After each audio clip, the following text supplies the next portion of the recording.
Well, it's that time. If you guys haven't seen the unboxing video already where we talk about the new Radeon 6000 series graphics cards and what they look like and such, you should probably go and check out that video first, because we're not going to waste any time with that nonsense today in this video.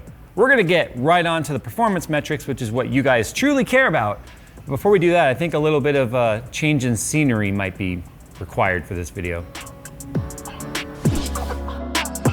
Today's video is sponsored by Micro Center and their custom PC builder. Use a custom PC builder to plan your next build, and when the parts are added to your cart and in-store pickup is selected, a Micro Center technician will fully assemble your PC, and if the order is placed at least 4 hours before closing, you can enjoy your new PC the very same day. Get the best prices and parts selection at any of Micro Center's 25 locations across the United States. And right now, my viewers can get a free 32GB flash drive and a free 32GB micro SD card while supplies last, in-store only. To see everything Micro Center has to offer and to learn more about this limited time incentive, click the link in the description below. So there's a lot of things that we really have to talk about here when it comes to AMD's 6000 series graphics cards. It's been a while since we've had a top tier offering from AMD. I'm gonna go ahead and stand these guys upright because these are, well, these probably belong in a museum at this point. We are, of course, comparing the 6000 series to NVIDIA's offerings, the 3070 and the 3080. But the reason why I even have the Vega 64 and the Radeon 7 here is these were the last high-end graphics cards that they truly offered. I mean, there's some argument for the 5700 XT and the 5700 being considered high-end, but they were never intended to compete with any of NVIDIA's high-ends at the time, which was the 20 series cards. These cards, the Vega 64 and the Radeon 7, which are both based on HBM2 technology, were. And they were a big flop. If you guys didn't, spoiler alert, if you weren't around for any of that, these things just were absolutely terrible when it came to gaming in terms of the price to value that they were. But they were really good at a lot of professional tasks and stuff, because just the way that the SMs and such are in AMD seem to do really good at a lot of the precision type workflows. But obviously, with the turnover at management with Radeon over the last couple of years, with it came an entirely new direction. Enter these guys right here, the 6800 and 6800 XT, just thick and thicker, basically, is the best way to look at this. How exactly are they gonna compare to the 30 series graphics cards? Well, that's what we tested. We need to talk about our testing methodology here before we get into the benchmarks, because this is the first time since I've been doing benchmarks that we've had a complete shift in some of the ideology and the mindset of the way you test this sort of stuff. The first one being AMD's new dominance on their CPUs being the gaming dominant platform. Specifically, in our opinion, the 5900X being the best gaming CPU that you can get right now at this juncture in time. The other thing you have to keep in mind, though, is the fact that we have results that we've been using for on our Intel system all the way up until this point. So we're in the middle of transitioning over to 5900X as becoming our main benchmarking rig, if you will. But there's some irregularities. There's some irregularities we're still dealing with some titles on that platform, given how new that it is. So what I want you to keep in mind when you look at these benchmarks is these are using our Intel 10900K with the 5.3 gigahertz overclock on it. That's to help uplift a little bit of that performance loss that it gets to 5900X's IPC. However, the important thing here to remember is that all of these cards were tested on the exact same platform, so that's a level playing field. Now, the other thing I'm sure that you guys may have just realized is that means that there's no way we could have actually tested smart access memory on the AMD graphics cards. That's coming in a separate video where we will be testing these cards specifically against themselves on the 5900X. So we're talking about smart access memory on and smart access memory off. So Jay, what is smart access memory? We've already talked about this a little bit. We'll go more into depth in our smart access memory video. We could talk about all this in one video, but then let's face it, it would be a Gamers Nexus length video, and I want you all to stay awake for everything I'm about to say. Smart access memory on a high level is just basically where you give the CPU access to the faster GRAM available on a graphics card. Right now, it's only available in blocks. Well, those blocks can actually be resized through PCIe. The difference is AMD is kind of limiting you to the 5000 series graphics cards on X570 or B550 platform only, which has kind of led to some people being very upset because now that NVIDIA has announced that they're going to have a smart access memory type of functionality as well that's going to be available on both AMD and Intel and older CPUs, AMD looks a little bit less like the hero and a little bit more like the greedy villain in this one here, trying to shoehorn everyone down the new product path to take advantage of that. But the question is whether or not that's going to be worth it. So we will be looking at that in another video. only mentioning this now because I want you to realize that everything you're gonna see in these benchmarks is out of the box settings. It's another thing really important to mention is because there are so many knobs and dials in the latest Radeon Adrenalin software. So our testing methodology for these cards on this table was literally out of the box settings on the motherboard, obviously, making sure in the BIOS and the drivers that there's no overclock being applied. It's default, no undervolting, no overvolting, stock fan curves, same for our 3000 series GPUs. So AMD basically said this was going to age like fine wine and we were going to see RDNA's architecture be the next Ryzen when it comes to upsetting the market for GPUs. Does that hold true?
Okay, there we go. There is my skyline of amazing graphics cards.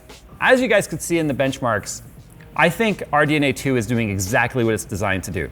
It is designed to give you a very compelling option other than NVIDIA for enthusiast gamers. The 6800 XT and the 6800 are not cheap by any means. MSRP in the 6800 XT is $649 US versus $579 US on the 6800. So you have a very interesting gap here in terms of where the cards are landing. Unlike the NVIDIA cards, where you've got the 30 series being a 3080 and then a 3070, two very segmented different graphics cards, you have the 6800 series, which is basically I think the best way to put this is XT would be like the Super or the TI, and then the non-XT would be like the standard version. So really, if we were to take a look at the way that this sort of slots in terms of pricing and stack, it would be more like 3080, price of $700, and then 6800 XT right behind it. Then you have your 6800 right behind that. Then you have your 3070 right here. Now the funny thing about this is basically exactly how they stacked in the charts as well. The difference is these two kind of change places depending on the title, whereas the 6800 just basically beats the 3070 across the board the entire time. The interesting thing though This is what? $70 or $80 more expensive than this, but this is $50 cheaper than this. So you've got this kind of a weird, like that's more like the spacing like that, if you will. What's gonna land right here? Because we know something's gonna. 3070 Super maybe? I don't know. I see a gap right here, and I think NVIDIA sees it too, and they're gonna shove something in there like they always do. Shut up, Phil, I see you snickering back. That's very immature. So when it comes to performance though, there's two aspects of this as well. This is the first time we have both brands also giving us ray tracing. Of course, NVIDIA is on its 3rd generation Tensor core and its 2nd generation RT core, ray tracing core.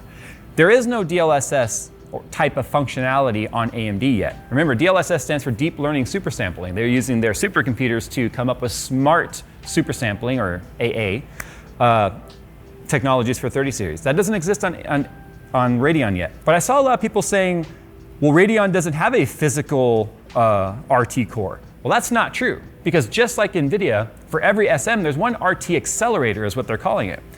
So we are seeing real-time ray tracing capabilities on AMD. Unfortunately, it seriously falls behind the optimizations that we've seen on NVIDIA's RT cores. Remember, they're on 2nd generation now, whereas the 6800 XT, once you turn on ray tracing, falls much closer to a 2080 Ti, sometimes even a little bit behind it, which is not that, I think a lot of people might be disappointed when they see that, but you need to look at it this way. This is AMD's 1st generation RT core. In rasterization performance, they made up a serious gap. Okay, how much? Well, here's what it looks like in Borderlands 3 when we compare Radeon 7 and Vega 64 versus 6800 XT and 6800. So yeah, as you guys can see right now, it's kind of sad. If you're still on Vega 64 or Radeon 7, I'm sorry. You guys spent a lot of money on something that was abandoned in terms of technology. And I bet you HBM ends up being something that we see again in the future, but we clearly have not saturated standard core design with a traditional memory layout, and high bandwidth memory was something that was sort of just kind of left by the wayside. Rightfully so, in my opinion. That's clearly not the bottleneck. But if you consider the fact that they have made up that kind of gap to catch up to NVIDIA's 30 series, and their 1st generation RT core is right there with the 2080 Ti, well, whatever is next for RDNA 2 or RDNA 3 or whatever they're going to call it means we're going to see some real good battles happening in the future here when it comes to NVIDIA versus AMD. Now, these were just the titles that we showed you that had built-in benchmarks with them. How about we go ahead and set up an ultimate Radeon experience right now in terms of gaming, and we just take you guys along for a ride on a couple of titles that are not built-in benchmark, but are still very popular, and show you what real-time gaming performance is like. So for this ultimate gaming experience right now, we've decided to go ahead and just hook up, believe it or not, this is my daily driver panel. I use this on my desk in the office every single day for, you know, emails and general internet browsing. This is our Asus ROG PG65UQ 65-inch BFGD 144 Hz 4K HDR gaming panel. In fact, there's Phil for scale right there. So I mentioned earlier that with the Radeon stuff, there is multiple buttons, if you will. These are one of the quirks I've talked about. Every now and then I'll put in the graphics card and it will just default to preset quiet. And most of the time it goes to automatic default right here. Watch, boom, boom. That's what it should be right there. That's the out of the box setting. This is the part of AMD that's a little bit lacking. It's just the software side of things and the kookiness that happens. And I'm sorry to the AMD fanboys that think I'm being unfair to AMD, but it's just the way it is. And that's what I think is always gonna be lacking right now when it comes to the hardware versus software supporting experience. One gripe I have about this though, the only way that you get any sort of fan control is by going into manual and then going in here into fan tuning, enable, then you can change the fan profile and such. So I kind of think that this is a little bit of BS here, that you can't change the fan outside of the profiles. The clock speeds that they are getting out of this are just absolutely bonkers. 2,447 megahertz, and that's on the default. Now here's the thing, clock speed does not automatically translate to performance. We've seen that in the past with like Bulldozer and such. We've seen very high clocking CPUs just underperform because there's more to performance than just clock speed. However, you can see they pulled out some really good frequencies out of this. So if I go ahead and put this right now to overclock GPU, 2514 megahertz is its new target. In a perfect world, if we could keep the card cool enough and had plenty of power, that's where it would go. But look at our clock speed here, 2400 and above. That's faster than any clock speed NVIDIA can do out of the box. But like I said, that's just one small facet of what makes a processor fast. And I'm just happy to see those clock speeds. What I'm also kind of showing you here though is the temperatures. 68C right now, this is the edge temp, junction temperature. This is the hottest part of the die, measuring 88.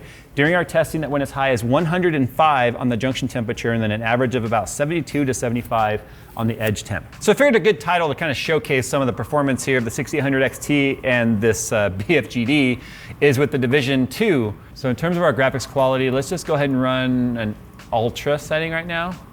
Resolution scale is 100%, so this is 4K native. So remember, we are running 6800 XT. I am running Rage mode, by the way. I did turn Rage mode on, and I'm just showing you some, the point here is to show you some live gameplay so you can kind of see in real time. I'll call out any stutters, we'll see what the temperatures look like. So look at the FPS right now, we're in 4K native, there's no upscaling or anything happening here. We're getting 75 FPS in here. The lighting and stuff still looks gorgeous on this panel. It's pretty consistent, look at that, it's just stuck at like 70 FPS right now. 75, 76. GPU's at 99%. You can see right now the clock is sticking to about 2200. Shut up. So the clock is stuck to about, are you friend or foe? Okay. Oh, you're foe. Hi. I never thought in the same sentence I would say the AMD GPU has dropped down to only 2200 megahertz. What I want to see right now though, is if I do the auto overclock, it should be faster and more FPS and more frequency than we're gonna get with Rage mode. Rage mode, really all that does is move the power slider. That's really all it does. But as you can see right now in the game, we're not really getting too much more, about 20 megahertz more. So yeah, I'm aware that this is a G-Sync panel, but as you can see, there's no tearing. So yeah, as you can see, the Division in 4K, absolutely no problems for this to play. Maintains 65C, that's edge temp, obviously. 270 watts. That's because we're going above the 250 watts because we are pushing the overclock, obviously, as you saw. So let's try another title here. I want to try Control. And the reason why I want to try Control is it's a truly agnostic game. It doesn't have an NVIDIA logo, doesn't have an AMD logo. It is just truly like an independent developer studio that is just like, here's all the ray tracing technologies. So if you want to know how ray tracing is going to work on a title that doesn't have developers being sent in by various manufacturers saying optimize for our stuff, this is what that true RT experience is going to be like on the 6800 XT. This is again native 4K, as you can see. We've got all high on all of our rasterization type stuff, SSAO, 2x MSAA. We don't need crazy MSAA. We've got a giant panel here with lots of pixels. Film grain is off. That's by choice. I hate film grain. I don't like the way it makes games look. Motion blur is on, again by choice. I like the way that makes games look, which is already like pineapple on pizza for so many people. Shut up, you like it too. Ray trace preset, all that does is change which boxes are checked. So this has all the ray tracing technologies built in. Okay, so this is something I want to point out. Oh God. If you see the core clock up top, it's locked at 579 megahertz, 575. It shows GPU usage at 99%, but you can see we're only getting 7 FPS. This is a bug we've been encountering with this title. It's one of the reasons why I want to show it is I want to demonstrate to you guys that this is one of the things that happens when you early adopt a new piece of hardware that has not been really field tested yet, if you will. What I mean by field tested is no matter how much testing a brand does, there is never going to be a field test like when you send it to the public and the public buys it by the thousands and suddenly you have all these different hardware iterations, software iterations, different panels, different memory. Apparently I jumped. You jumped the FPS back, actually. What?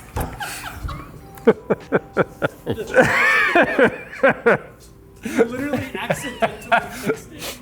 What I was trying to show you there is we've experienced this more than once now, where it will just lock the frequency to something weird. It's early adopter problems. NVIDIA was not free from those types of problems either when the 30 series first launched. There were titles that had a lot of weirdness, Red Dead Redemption being one of them for me particularly. But this I would not call a playable setting right now. At 24 FPS. So let's go ahead and real time change some things now. So display, the first thing I'm gonna do is change our base resolutions. We're gonna drop it down to 1440. This is gonna create a little bit of fuzziness to our textures and our overall edges. However, normally you aren't playing on a 65-inch panel that's gonna make it more obvious. As you can see now, we just brought the FPS nearly double. We're at 45. So we are now approaching playable. So you can also see, oh, I'm about to get into a fight, aren't I? Where are they? Ah!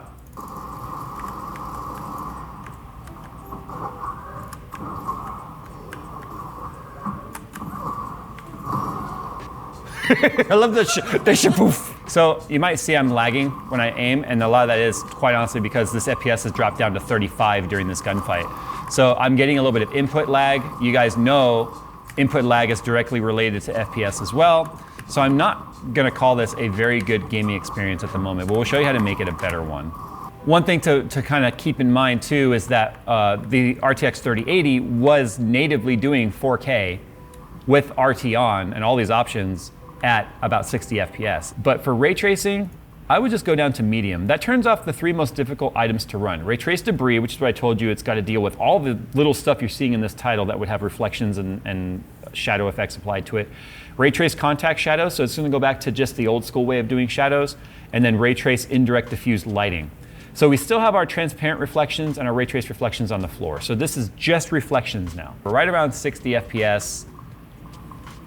But if we go ahead and just turn off ray tracing altogether, because I still wouldn't personally like this playing experience. And then here's the problem again with our 500 mega. Will she jump it back? No. So, and then this is impossible now because it's at 27 FPS. Just a little example of something you might buy into if you end up going with a brand new graphics card like this on the market that a lot of developers haven't had time to really optimize for. And keep in mind, not a lot of times do developers truly go back and re-optimize a game for a new piece of hardware. You're gonna have to wait for driver improvements and stuff to maybe make a game like Control play better. This is a title that, quite honestly, just runs better on NVIDIA. I mean, the question everyone's gonna be asking themselves is AMD or NVIDIA? And this is the first time since like 2011, maybe 12. No, probably 11. Yeah, 11. Where it actually mattered because the 7970 beating the GTX 680 was the last time we saw this level of competition happen. And it's so amazing that it's happening at the same time AMD is causing so much of a problem for Intel when it comes to CPUs. Look, here's the bottom line. I think the 6800 is the best bargain here. It's faster than a 3070. Yes, it's more expensive, but it's so close to the performance of a 6800 XT that I feel like I'd rather save the 70 bucks, go with a 6800 and put that towards a better CPU, whether it be a Ryzen 5900X, 5600X, whatever, and then not really feel like I lost that much. Because of the way the segmentation is with the series of graphics cards from AMD versus NVIDIA, I showed you kind of how the stacks were and where the gaps are. This is much closer to the next card up than with NVIDIA's 3080, 3070, 3060, 3050, like the typical way they're gonna do things. They always have 80, 70, 60, 50, and then 30. At 1030. Anyway, whatever. I feel like the best value here is honestly going to be the 6800. We're going to probably look at whether or not these 6800s can be somehow flashed with a 6800 XT BIOS. We know that we were able to do it with the 5700 and 5700 XT. Obviously, it's not supported by AMD. It's not warranted or any of that, but I think we're going to see some amazing stuff come from this generation. There's some caveats to that though. As you saw with Control, there's some weirdness that can happen. Like we had a couple of titles just flat out act weird. When you looked at like Metro Last Light, it's funny, you actually get more FPS in 1080p than NVIDIA for some odd reason. But Metro Last Light's an old DX11 title. You reached the limitations of the engine cap and weird things happen like that. So it's just a title we leave on there because it's an old test. To be honest, versus the 5700 XT, we had very few weird things happen with this. Some titles, as you can see, like Borderlands 3, it's just handedly beating NVIDIA in that title. And we're going to start seeing that happen. And the reason for that is the fact that this is the exact same technology that you're finding on the next-gen consoles that are now out. You're going to find developers now really optimizing for this particular core architecture, which is exactly that's in this graphics card. It's just a smaller version of it in the consoles. So you're going to start seeing some amazing optimizations. I think you're going to see some amazing maturity of drivers for this graphics card, as long as AMD doesn't somehow go in there and screw it up with terrible software supporting it, which is what plagued the 5000 series. That's not an NVIDIA fanboy, AMD fanboy discussion. Just go to the AMD subreddit and you will see the amount of people that have said they left 5000 series graphics cards from AMD and went to NVIDIA and bought 20 series cards simply because of how terrible the software support for it was. And we have to have that not happen with these graphics cards. The temperatures are great. The noise is like non-existent. These fans are super quiet.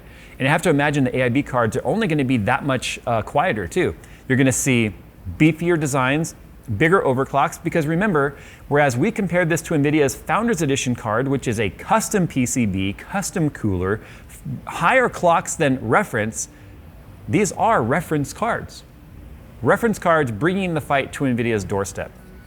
And although this is as exciting as it is, I kind of can't wait to see what happens next time.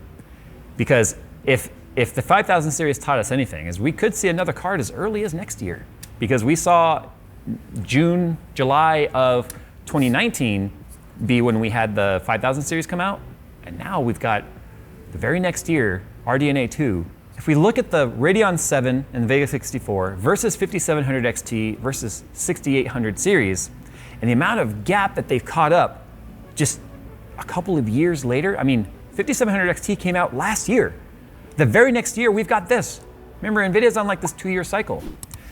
And I think if I were NVIDIA, I wouldn't make the same mistake Intel made by underestimating your competition and letting arrogance kind of drive your business practice.